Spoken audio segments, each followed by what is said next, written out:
You are now tuned in to the Storm Tracker podcast.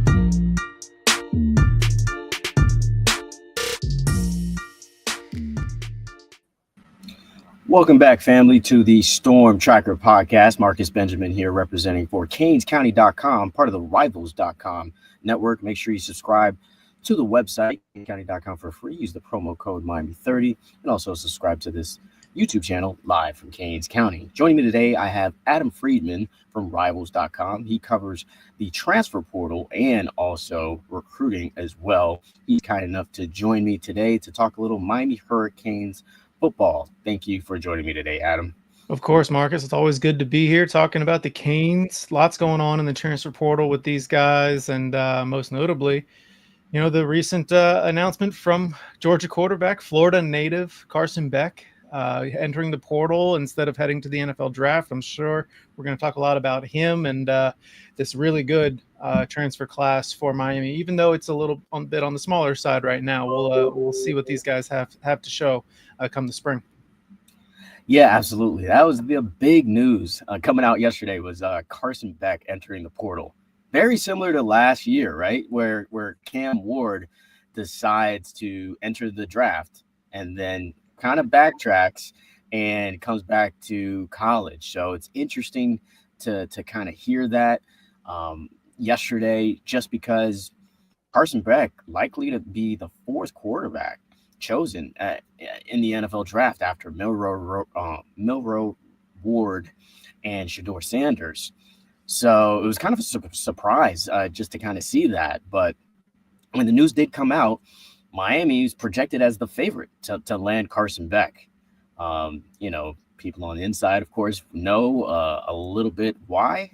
The women's basketball team's point guard has a strong relationship with Carson Beck, from what we know. What's just your opinion on Carson Beck entering the portal, and is this a quarterback that Miami should definitely pursue to add to their roster? I think so. Miami hasn't really gone all in, we'll say, on a quarterback in this transfer portal cycle just yet. They kicked the tires with John Mateer.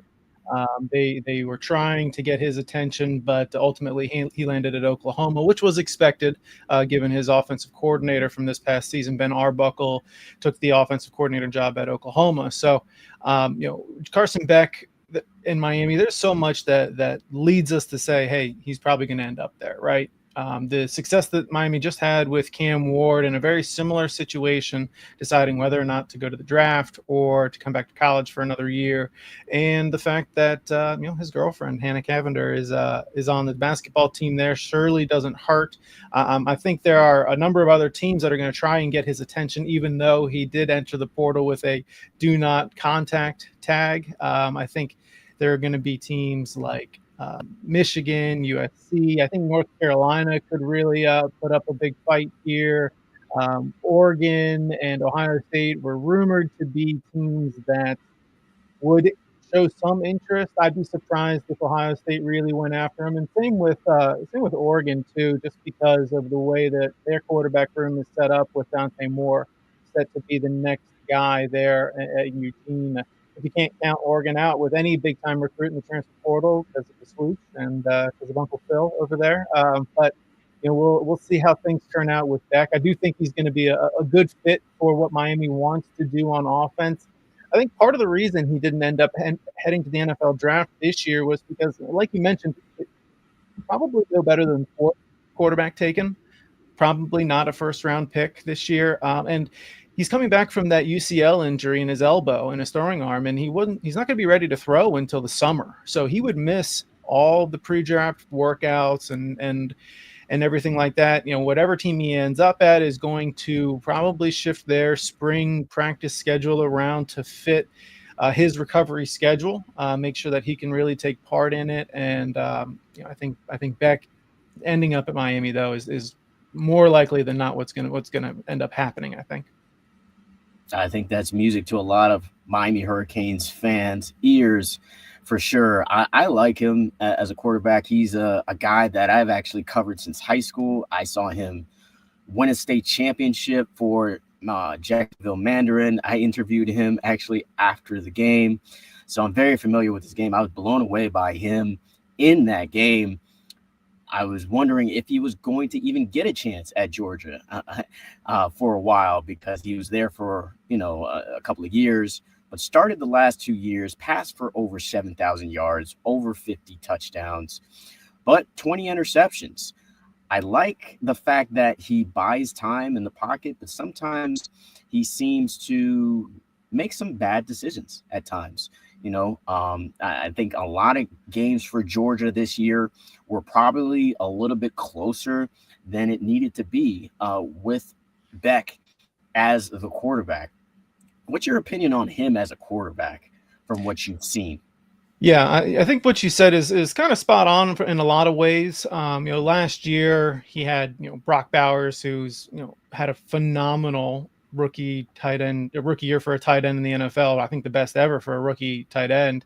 Ladd McConkey also a standout in the NFL as a rookie. So losing those two options hurt his ability to produce on offense this season at Georgia. And on top of that, the Georgia receiving corps led the nation in drops this year. So some more easy completions for him probably wouldn't have led to him pressing as much, probably would not have led to as many interceptions this year. Of course, that tough loss at Alabama earlier this year did not do him any favors, and then down the stretch things kind of went sideways a little bit at times. So I think when he's got a more reliable receiving corps and an offense that can stay on schedule, I think it's going to do wonders for him on the field. As an NFL draft prospect, you want to see him take it to another level, right? You want to see him make some better decisions, even when he needs to press, even when he needs to actually take chances. Just make some better decisions, be a little bit more accurate with his ball placement, and allow receivers to pick up yards after the catch. But again, this year, a lot of that was kind of sabotaged by the drops that his receiving corps had. And theoretically, he'll have a better receiving corps at Miami than he did at Georgia. There's obviously some big-time guys already on the roster, and they're bringing in C.J. Daniels from LSU to replace Isaiah Horton, who left. And so, again, I think that the way the offense sets up at Miami probably suits him a little bit more than it did at Georgia. Certainly will be interesting if Miami ends up landing Carson Beck, but their quarterback situation is definitely a topic of conversation down here in Miami. And the question is, should they just kind of move on with Emory Williams? Emory Williams, a former Elite 11 quarterback, really hasn't had he's had a couple of chances in some games. 2 seasons ago, he had a decent game against Florida State, and he didn't look so good in the Pop-Tarts Bowl, though, in that second half, which, started off a whole nother controversy with Ward not playing that second half of that game. But then there's also Quinn Ewers, who was playing in a pretty big game last night. How about that game last night, though? Oh my God, Notre Dame and Penn State. That was an absolute classic of a game. But there's another one tonight with Texas and Ohio State, which should be quite interesting. What will be even more interesting is what Quinn Ewers does after the game is over. Is he going to now declare for the NFL draft or stay another year in college? Is Quinn Ewers really the answer for Miami at quarterback? I would be surprised. It's already been out there, I think, from our Anwar Richardson with Orange Bloods, the Texas site in the Rivals Network, has already reported that the plan is still for Ewers to declare for the NFL draft after the season and Arch Manning to take over as the quarterback at Texas next season. So Ewers heading to the transfer portal would be a bit of a shock, seeing as how he's probably QB 3 or 4 right now, depending on what happens in the game tonight, and theoretically or potentially in the national championship game if they do get there. But if Miami does miss out on Carson Beck, which is a bit of a stretch, Ewers entering the portal and potentially ending up at Miami would certainly be a shocker and be, I guess, probably the surprise of the transfer cycle, right? Everybody thought coming into this year, Ewers was a lock for a first round draft pick. He was set up to have such a big season this year, and it hasn't exactly gone as planned, right? He's been hurt a little bit. His performances have been up and down. He hasn't shown the development that many NFL scouts thought, but that could potentially be because of the injury, and we're not totally sure how hurt or healthy he is. So, I think his performance tonight in the game is going to have a lot to do with the decision he makes after the season. Yeah, definitely. It would be a shock, but nothing shocks me these days in college football. It's an ever-changing landscape, and the choice of Cam Ward's last year was an absolute shock. So I wouldn't be surprised if that happens again with the Quinn Ewers. But then I do want to ask about the backup or the current quarterback projected to start at this point is Emory Williams for Miami. This is a guy that I'm sure that you've seen. Like I mentioned before, he was an Elite 11 quarterback, kind of an under-the-radar prospect for an Elite 11 quarterback, but hasn't really been given the keys to the car just yet. Do you believe that he could lead Miami next year to, 10 wins, 11 wins like they did, or double-digit wins like they did this season? That would be a pleasant surprise, right, for Miami fans, I think. I wouldn't rule out Miami as a competitive team next year if they did have Emory Williams as their starter, but they're going to be growing pains, right? I think he's only thrown probably less than he threw less than 30 passes this year, right? So he's not very experienced in the offense this year. In the past he's certainly got more run over the 2023 season, but it would be, Miami fans would have to prepare themselves to grow with this young and inexperienced quarterback who is trying to lead a team that is theoretically prepared to win right now. Right. He didn't have his best game against in the Pop-Tarts Bowl.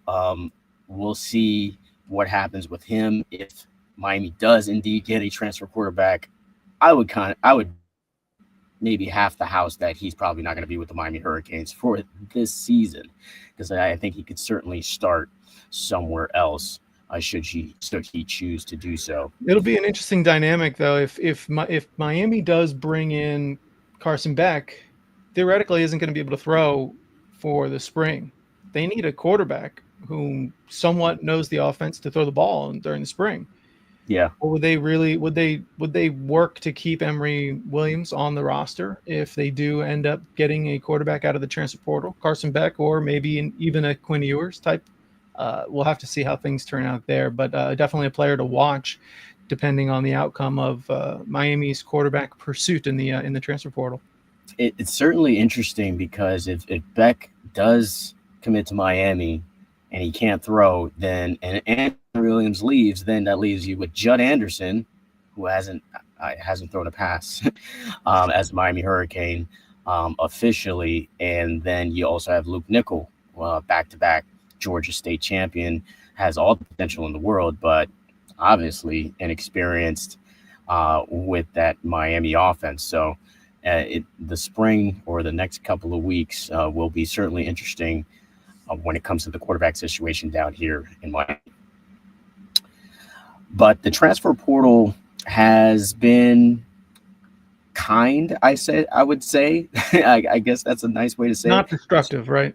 You're right, exactly. Not destructive for Miami. They did lose some guys that I totally expected to leave the program. A couple of surprises here and there. Isaiah Horton being the biggest surprise jumping into the transfer portal. He'll be playing his 2025 season with the Crimson Tide. But, of course, they did bring in a ton of players in this transfer window. C.J. Daniels, Charles Brantley, among others. When you look at this haul of transfer portal guys that Miami pulled in, which players do you think are the biggest gets for Miami? Yeah, I think it's the defensive guys, right? We saw this defense struggle at times this year, and really, the offense just tried to put up as many points as possible. These games turned into shootouts, and the offense somewhat got off schedule at times, but Cam Ward was Cam Ward at times too, and brought the team back from the brink of losses, even getting a little help from referees here and there. But I think these defensive guys are the key to this recruiting class. Charles Brantley and Ethan O'Connor in the secondary. Brantley from Michigan State, O'Connor from Washington State, both four-star transfer prospects, should be contributing on the field in major ways this season. And then up front, getting some reinforcements with David Blay, a defensive lineman from Louisiana Tech. Not someone who I would imagine is going to command double teams constantly at the Power 4 level, but was an absolute terror at the FCS level last year. He's 6'4", 300 pounds or so. I would say 6'4", maybe a little bit of a stretch for him, but not a towering plugger up the middle, right? This is a guy who can penetrate off the line of scrimmage, get into the backfield, create chaos, throw offenses off schedule. I do like what they're getting in him. It's going to make everything easier on the linebackers and on the defensive backs as well. So those three guys, really important gets. And Zachariah Poyser, a little bit, I think, probably a little underrated on Rivals right now. The safety from Jacksonville State, a big playmaker in the secondary, has a lot of range. Really like what he's able to do. And also don't want to overlook Emmanuel Farnley, a defensive back from Arizona. Clearly, defense was a priority for Miami in the transfer portal right now. That's 5 of their 8 transfer signees on the defensive side of the ball. And then a key pickup in receiver CJ Daniels. I believe he's ranked in the top. Yeah, he's number 19 right now in the Rivals transfer rankings. A big-time receiver get. Obviously, it's a really good receiver class nationally in this transfer cycle. So by getting Daniels is a big get, a veteran who sure-handed, understands the nuances of getting open and route running and able to set up defensive backs to give quarterbacks easy targets. So, big get there. But those are the main highlights. Getting some reinforcements on the offensive line from James Brockermeyer should be big. He was, that last season was his first full-time starting role at TCU and performed very, very well. A high 3-star right now on the Rivals transfer rankings. Also really like the potential from tight end Alex Bauman. He's a guy who's going to kind of fill that spot that Riley Williams left open when he transferred out this cycle. So a great class right now for Miami. 8 players, 4 4-stars, 4 3-stars. They are number 6 right now in the ACC transfer class rankings. So keep an eye on that as more players are rated and some ratings are updated, and of course more players will be added to the rankings as well. So there's room for movement there, and certainly Miami not done yet in the transfer cycle, right? Yeah, I don't think they're done at all. Hopefully we hear some good news regarding the quarterback situation. All positive thoughts about Miami's transfer class. But I do want to just kind of, play devil's advocate, I guess you could say. When you look at this transfer class, which player that committed to Miami do you think was, that's kind of a reach? Probably Bauman, I would think, just because there's not as much high-end ability there as there was with Riley Williams. Just the measurables aren't there. The speed, the size, just the playmaking ability as a receiver down the field. He has the ability. Riley Williams may be somewhat inconsistent on that front for the Miami offense, but Bauman has potential. Right. It'll be interesting to see what he's able to accomplish at the Power 4 level. ACC competition, much different than what TCU or what Tulane saw this past season. So somebody to just keep an eye on there, hoping to get some good production out of him. But as a mid-level 3-star in the transfer rankings, not someone who would peg as a future star at Miami, right? Yeah, we'll see, but definitely was a good move for Miami just because you lose Elijah Arroyo to the NFL draft.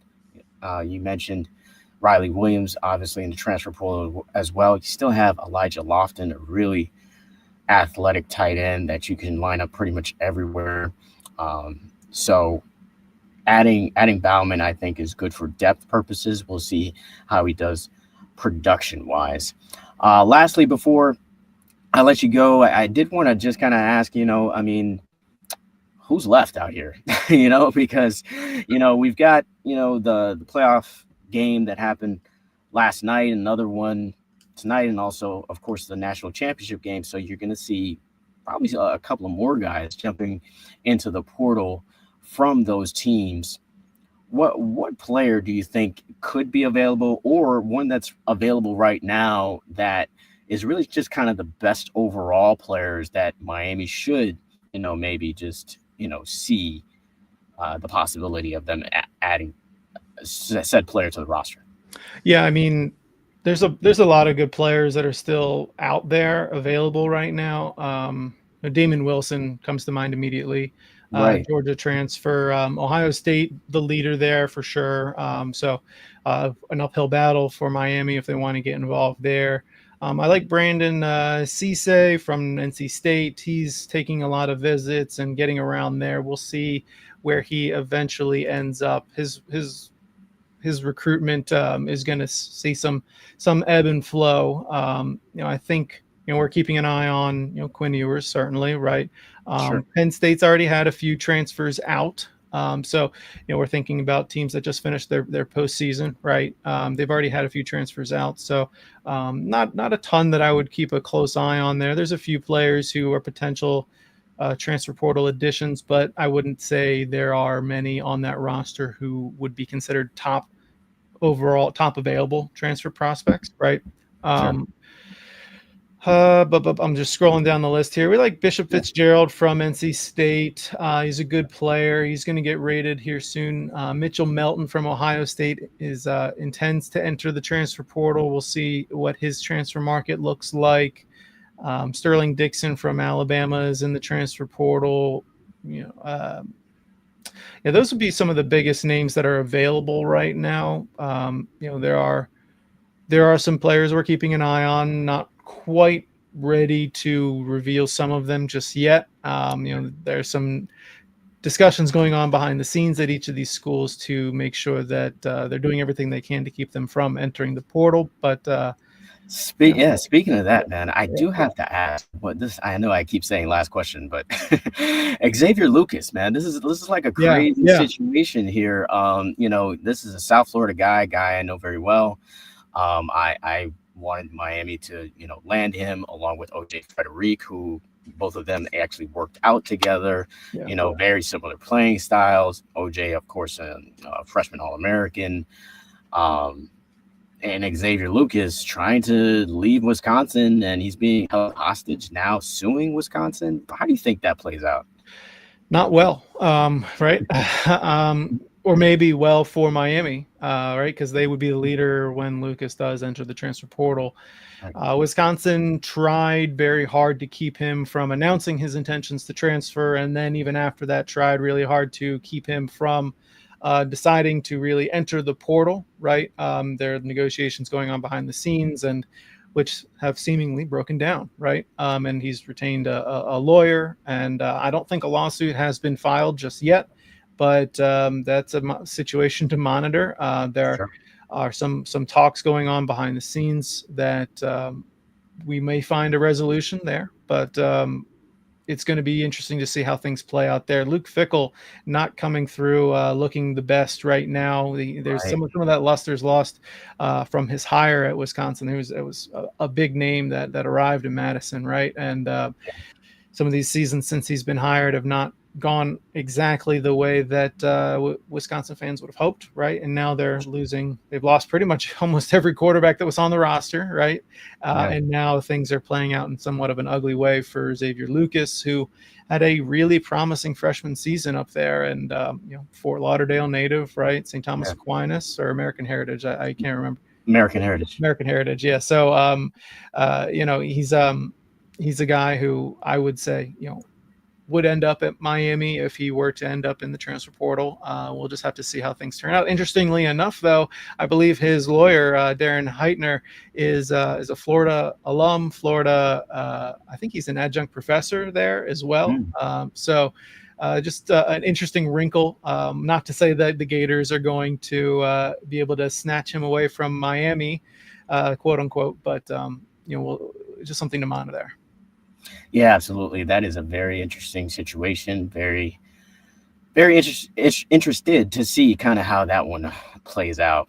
Adam Friedman joining me from Rivals.com. He covers the transfer portal and also recruiting. Make sure you go to portal.rivals.com for more on the transfer portal. Also, make sure you go to canescounty.com as well for stories from Adam as well on the contenders for Carson Beck and other information regarding transfer prospects. Thank you for joining me today, Adam. I'll let you get back to your very, very busy life. Thanks, Marcus. Appreciate you. Always good to talk Miami with you, and enjoy the nice weather down there while we're in 10 inches of snow up here. Yeah, absolutely. You see me with the sweater on. Like, I break it out like maybe once a year. So, I thought I'd bring it out, and it's nice. It's a brisk 50 to 60 degrees down here, which is frigid for most of us. Gotcha. I'm sure a lot of people would love this type of weather. Yeah, it's 20 degrees here. That's frightening. Yeah, it is. All right, that's gonna wrap it up for the Storm Tracker podcast. Make sure you, of course, follow this podcast on all platforms, as well as subscribe to this YouTube channel, live from Canes County. Most importantly, subscribe to the website, canescounty.com, for free. Use the promo code Miami30. Until the next episode.